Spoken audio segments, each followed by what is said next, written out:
What's up everybody, Typical Gamer here with your daily GTA 5 news, tips, tricks, Easter eggs, guides, and more. And in today's video, I'm going to be going over the most important new updates that you probably haven't heard about yet that came with patch 1.13 for GTA 5 Story Mode and GTA Online, known as the High Life Update. As always, if you enjoyed the video, be sure to press that like button and also be sure to subscribe for more daily, top-notch videos. As you may or may not know, whenever Rockstar does a big update like this, they include a bunch of little extra features and content that they don't usually make widespread knowledge. Now before we get into the somewhat hidden updates, the main things that you probably know are that there are 5 new high-end apartments that have been added along with the ability to own 2 properties. 4 new vehicles have been added as well. They also added in the mental state stat, non-contact races, and the bullpup rifle. For the high-end apartments and vehicles, I made 2 videos about that, so be sure to check out the description below if you want to see all the apartments before you buy them, and the vehicles as well. Now, in addition to these, there are a plethora of updates that have gone a bit unnoticed. I will list the important ones off now.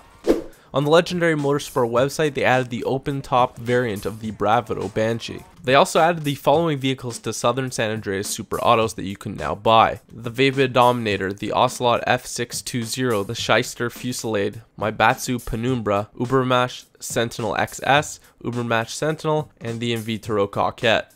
They also added an interaction menu to single player, so very similar to online, you can now set waypoints really quickly, and you could also equip masks and glasses and stuff like that from the select menu. LS Customs has received 6 new horns and 2 new classical horn options. For those of you asking about the gold metal paint, the tire smokes, and the tints, those were not added in this update. They were in the files though, so they'll probably be added in the near future. They also added 32 pre-made suit options that have been added for male characters and can be purchased at the counter of any clothing store. Fixed an exploit and glitch where players could get into garages and shoot. I know a lot of you were getting annoyed by that. They changed the maximum rank to 8,000 instead of 999. Kind of weird because I don't think anyone can get there legitimately unless there's like someone who's really dedicated.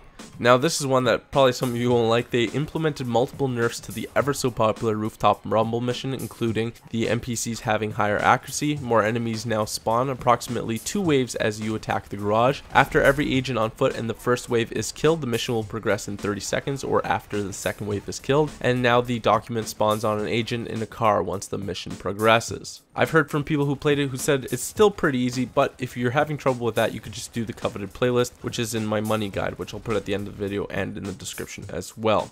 They've removed the GTA Online creator from beta, so it's just in normal mode now. It's no longer in beta. They added a good amount of gestures and also the ability to perform longer gestures if you double click the left and right analog sticks. You can now purchase and use more than 1 set of body armor. Apparently it works similar to snacks now.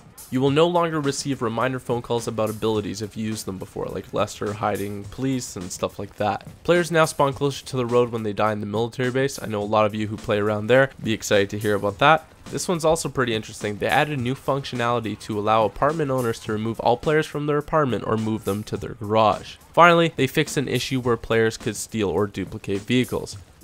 In addition to this, they fixed a ton more things in the game, including more bugs, exploits, and glitches. If you want to check out the full list, because it really is crazy long, I'm not going to list them all here. I listed the really important sort of minor ones that I think you would find relevant. So if you want to check out that full list, which is again huge, it will be linked in the description as well.